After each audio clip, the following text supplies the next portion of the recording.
Welcome to ground report. గోదావరికి వరద వస్తుందంటేనే ములుగు జిల్లా ఏటూరు నాగారం ఏజెన్సీ ప్రజలు వణికిపోతున్నారు. గోదావరి వరద ముంపునకు గురయ్యే పరివాహక ప్రాంతంలో కరకట్ట ఎత్తు పెంచి కాంక్రీట్తో పటిష్టంగా నిర్మించాలని ప్రజలు, రైతులు డిమాండ్ చేస్తున్నారు. ఏటా వరద తీవ్రతతో పలు ఏజెన్సీ గ్రామాల ప్రజలు తీవ్రంగా నష్టపోతుంటారు. రైతాంగం అయితే గోదావరి వరదతో పాటు ఇసుక మేటలు వేసి పంటలు, భూమిని కోల్పోతున్నారు. 1986 తర్వాత గోదావరికి 2022 జూలై నెలలో అతి భారీ వరదలొచ్చాయి. అప్పటి ముఖ్యమంత్రి కేసీఆర్ ఏజెన్సీ ప్రాంతాల్లో పర్యటించి ప్రజలకు గోదావరి కరకట్ట పటిష్టంగా నిర్మించడంతో పాటు లోతట్టు గ్రామాల ప్రజలకు ఎగువ ప్రాంతాల్లో స్థలాలు ఇస్తామని హామీ ఇచ్చారు. అందులో భాగంగానే 137 కోట్ల 23 లక్షలతో కరకట్ట నిర్మాణం కోసం ప్రణాళికలు రచించి నిధులు కూడా కేటాయించారు. ఆ తర్వాత ఎన్నికల కోడ్ రావటం పనులు ప్రారంభం కాలేదు.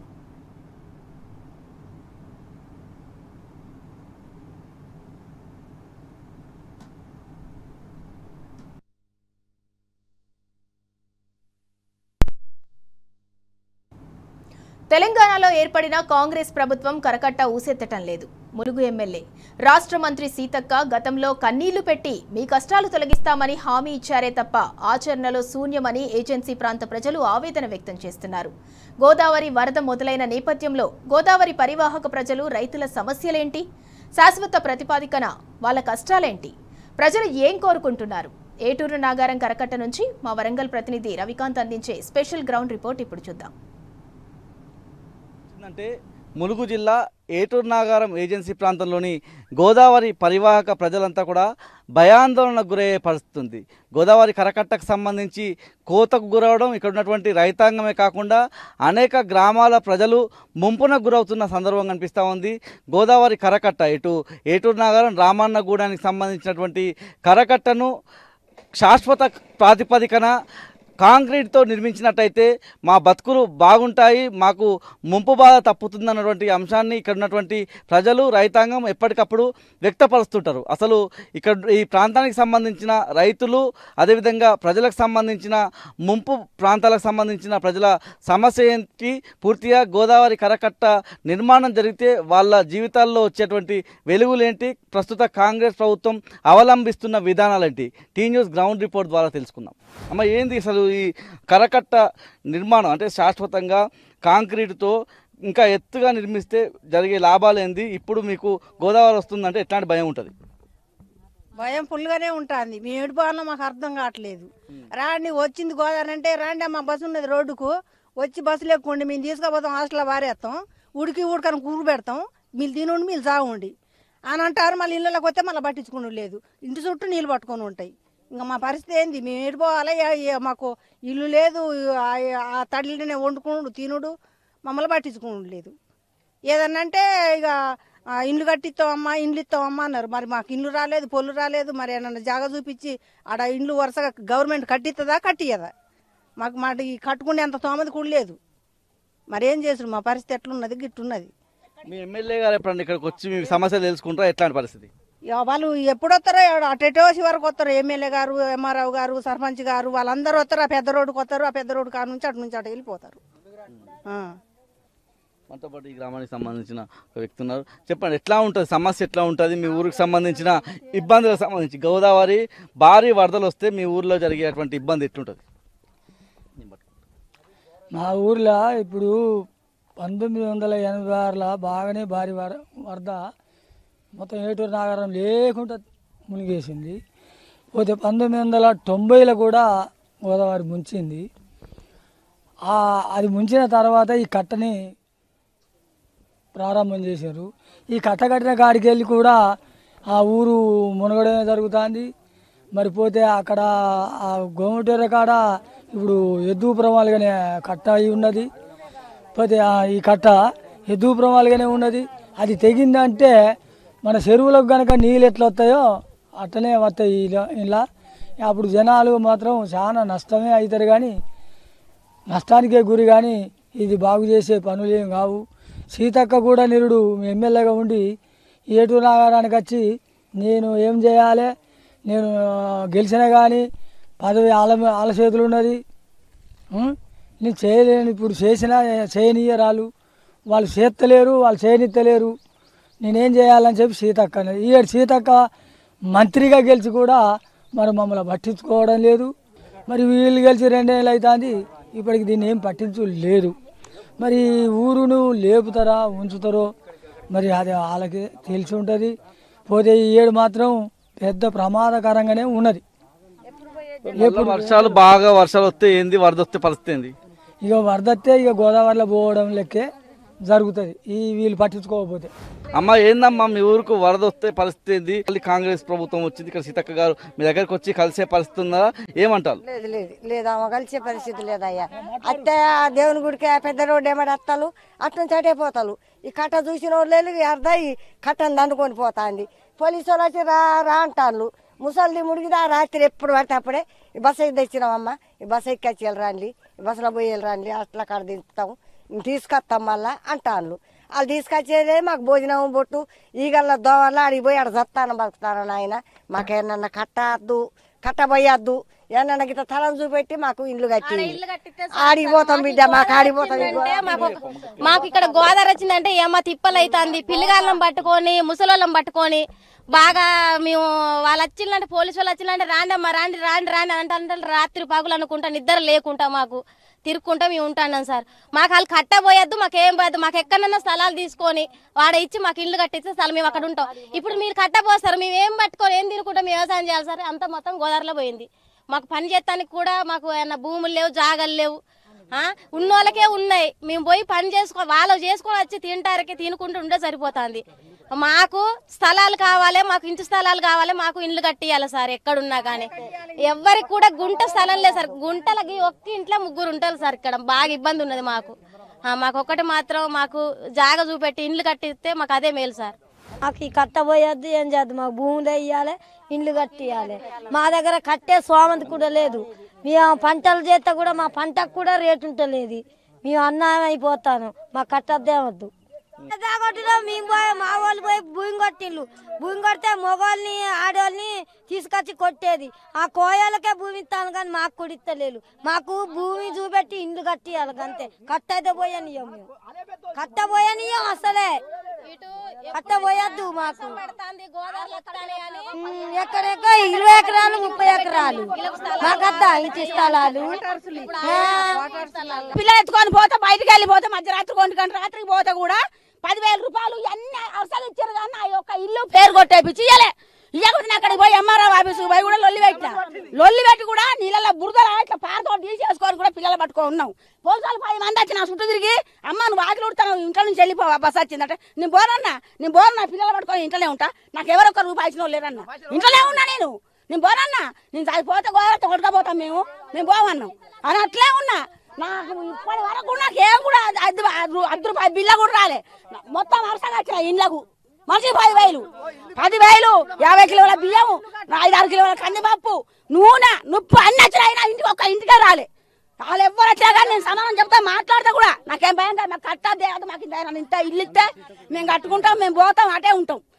ఏ నైటో ఏ పగలు కూడా వచ్చేది తెలియదు. ఇది చేసినా కానీ కూడా వీడికి వెళ్ళి వాడికి పోయి మనం పోవాలంటే వాడకు మనకు ఇంత కూడి పెట్టే దిక్కు కూడా లేరు. ఇంత గువ్వ పెట్టే దిక్కు లేదు. పిరిగాంతో పోతాం, గుడ్డతో పోతాం. అంటే గుడ్డలు దాచుకుంటారు, గుడ్డలు ఉంటాయి.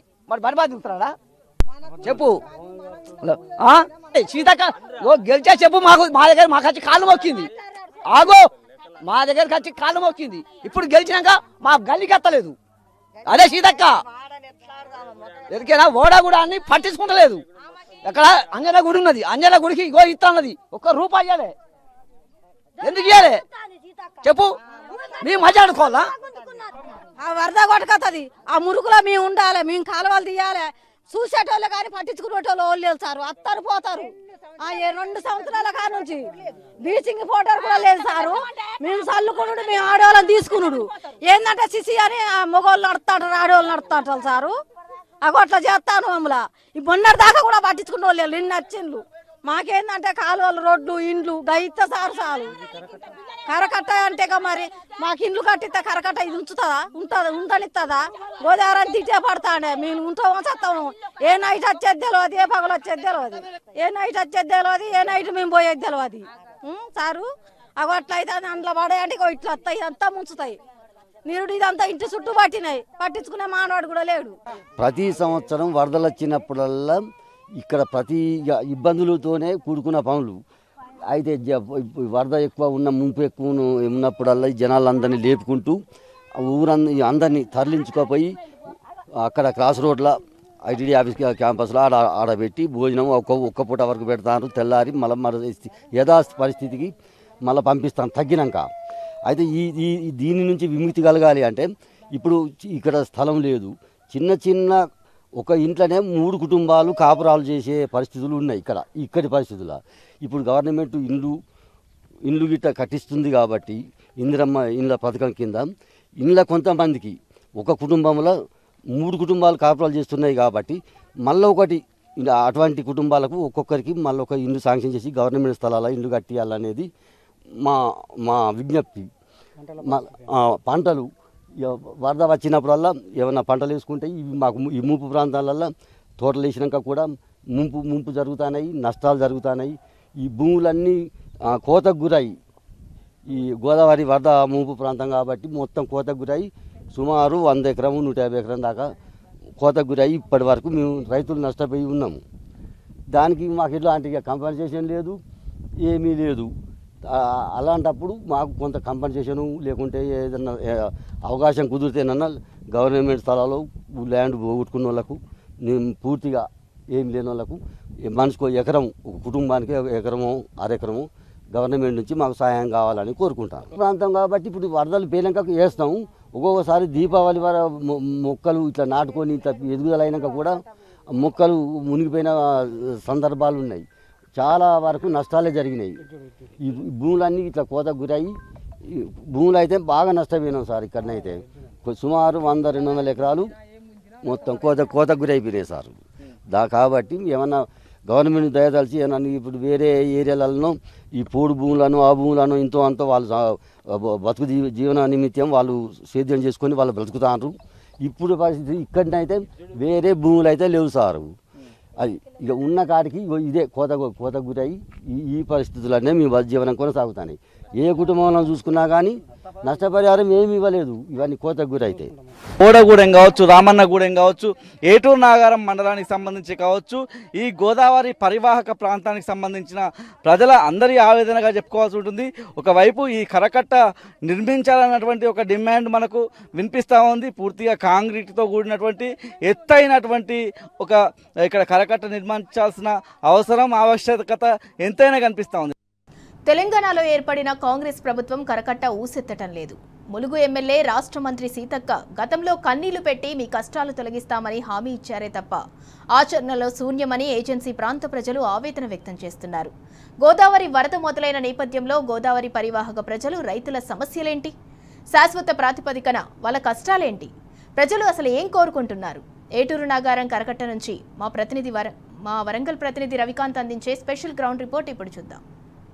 వానాకాలం వచ్చిందంటే ములుగు జిల్లా ఏటూరు నాగారం ఏజెన్సీకి సంబంధించి రామన్నగూడెం దగ్గర పుష్కర ఘాటుకు సంబంధించి ఇక్కడ కరకట్ట కోతకు గురవుతుంది.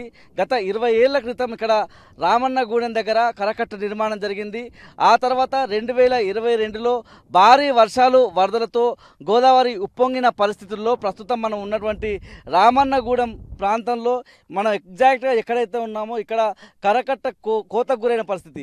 ఇది ప్రతి సంవత్సరం కూడా ఇక్కడ ఉన్నటువంటి రైతాంగానికి కావచ్చు, ఇక్కడ ఉన్నటువంటి ప్రజలకు సంబంధించి చాలా ఇబ్బందికరంగా మారే పరిస్థితి.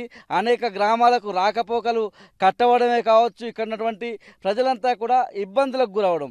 2022లో ఇక్కడికి వచ్చినటువంటి ఆనాటి ముఖ్యమంత్రి కేసీఆర్ ఇక్కడే ఏటూరు నాగారం ఐటీడీఏలో ఒక సమీక్షా సమావేశం ఏర్పాటు చేసి ఈ గోదావరి తీర ప్రాంత ప్రజలందరూ ఎటువంటి ఇబ్బందులు ఎదుర్కోకుండా శాశ్వతమైనటువంటి ప్రాతిపదికన ఎలాంటి పనులు చేస్తే ఈ ప్రాంత ప్రజలు ఇబ్బందులకు గురి కాకుండా ఉంటారు, ముంపునకు గురి కాకుండా ఉంటారని చెప్పి ఒక రాత్రి సమయంలో కూడా ఇక్కడ సమీక్ష చేశారు.